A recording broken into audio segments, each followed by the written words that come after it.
తెలంగాణ రాష్ట్ర వ్యాప్తంగా వర్షాలు బాగా కురవాలని, కృష్ణా గోదావరి నదులు కళకళలాడాలని కాంక్షిస్తూ తెలంగాణ రాష్ట్ర ప్రభుత్వం ఆధ్వర్యంలో ఈ నెల 10వ తేదీన కృష్ణమ్మ ఒడిలో నాగార్జున సాగర్ డ్యాం వద్ద వరుణ యాగం నిర్వహించనున్నారు. యాగ నిర్వహణ, ముఖ్యమంత్రి పర్యటన, నాగార్జున సాగర్ వద్ద విజయ్ విహార్ అతిథి గృహంలో జరుగుతున్న ఏర్పాట్లపై మరింత సమాచారాన్ని మా సీనియర్ కరెస్పాండెంట్ రామకృష్ణ అందిస్తారు. తెలంగాణ రాష్ట్రం సుభిక్షంగా ఉండాలని తెలంగాణ రాష్ట్రంలో ఉన్న గోదావరి, కృష్ణా నదులపై ఉన్న బ్యారేజీలు కూడా పూర్తి స్థాయి జలాశయాలు నిండుకొని కలకలను ఉండాలని చెప్పేసి కృష్ణమ్మ ఒడ్డున వరుణ యాగాన్ని అయితే నిర్వహించడానికి తలపెట్టారు. దీనికోసమే ఏర్పాట్లు చేయాలని సంబంధిత అధికారులు కూడా సూచించిన పరిస్థితి ఉంది. ఈ యాగానికి సంబంధించిన ఏర్పాట్లను పర్యవేక్షించడానికి నీటిపారుదల శాఖ మంత్రి ఉత్తమ్ కుమార్ రెడ్డికి బాధ్యతలు అయితే ముఖ్యమంత్రి అప్పగించిన పరిస్థితి ఉంది. ఇక దీని విషయంలో కూడా ఇప్పటికే స్పష్టంగా నాగార్జున సాగర్ నిర్వహించే యాగానికి సంబంధించిన ఏర్పాట్లు చేయాలని జిల్లా యంత్రాంగాన్ని కూడా ఆదేశించారు. దీనికి అనుగుణంగానే జిల్లా కలెక్టర్ చంద్రశేఖర్తో పాటు దేవాలయ అధికారులు ఈరోజు నాగార్జున సాగర్ పర్యటించి అక్కడ అవసరమైనటువంటి ఏర్పాట్లను కూడా చేయడానికి అయితే సిద్ధమవుతున్న పరిస్థితి ఉంది. అయితే ఈ యాగం మొత్తం కూడా యాదాద్రి దేవస్థానానికి సంబంధించిన ఋత్వికులతో చేయాలని కూడా నిర్ణయించారు. దీనికి సంబంధించి 108 మంది ఋత్వికులతో 11 హోమగుండాలలో ఈ వరుణ యాగాన్ని నిర్వహించాలని నిర్ణయించారు. అయితే ప్రధానంగా 10వ తేదీ మధ్యాహ్నం 3:25 నుండి 3:25 మధ్యలో పూర్ణాహుతి కార్యక్రమం కూడా జరుగుతుందని అయితే అధికారికంగా ఇప్పటికే తెలంగాణ రాష్ట్ర ప్రభుత్వం నిర్ణయించింది. దీంట్లో పూర్ణాహుతి కార్యక్రమంలో ముఖ్యమంత్రి రేవంత్ రెడ్డి పాల్గొన్నారు. పూర్ణాహుతి కార్యక్రమంలో పాల్గొన్న ముఖ్యమంత్రి వరుణయాగాన్ని నిర్వహించడం ద్వారా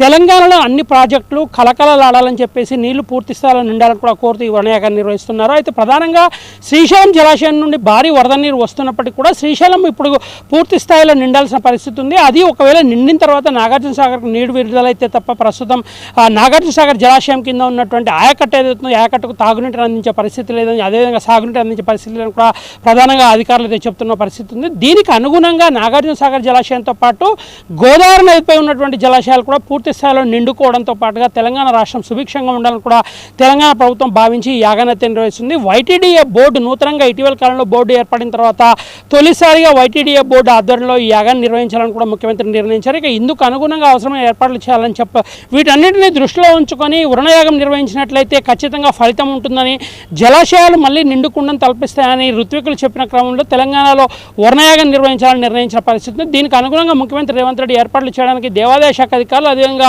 వైటీడీ అధికారులకు తగిన ఆదేశాలు కూడా ఇచ్చిన క్రమంలో ఈరోజు అక్కడ అవసరమైన ఏర్పాట్లు పరిశీలించడానికి కూడా అధికారులు వెళ్ళిన పరిస్థితి. మొత్తంగా ఈ వరుణయాగం విజయవంతం చేయడంతో పాటుగా యాదాద్రి దేవస్థానానికి కొత్తగా ఏర్పాటు చేసిన పాలక మండలి తర్వాత తొలి కార్యక్రమం కావడంతో యాదాద్రి దేవాలయ పాలక మండలి కూడా ఈ యాగాన్ని అత్యంత వైభవంగా నిర్వహించాలని నిర్ణయించినటువంటి పరిస్థితి మనకు స్పష్టంగా కనిపిస్తుంది.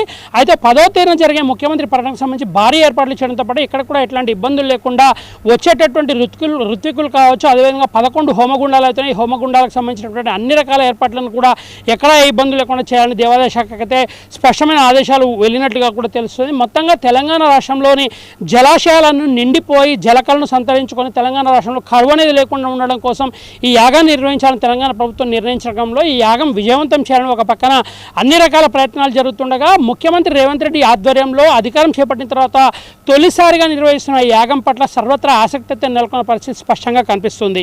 ఇది యాదాద్రికి సంబంధించి దేవాలయ ఆధ్వర్యంలో నిర్వహిస్తున్నటువంటి నాగార్జున సాగర్లో ఉన్న కృష్ణమ్మ ఒడ్డు చెంతన నిర్వహించే యాగానికి సంబంధించిన తాజా అప్డేట్స్. వీడియో జర్నలిస్ట్ మధుతో రామకృష్ణ.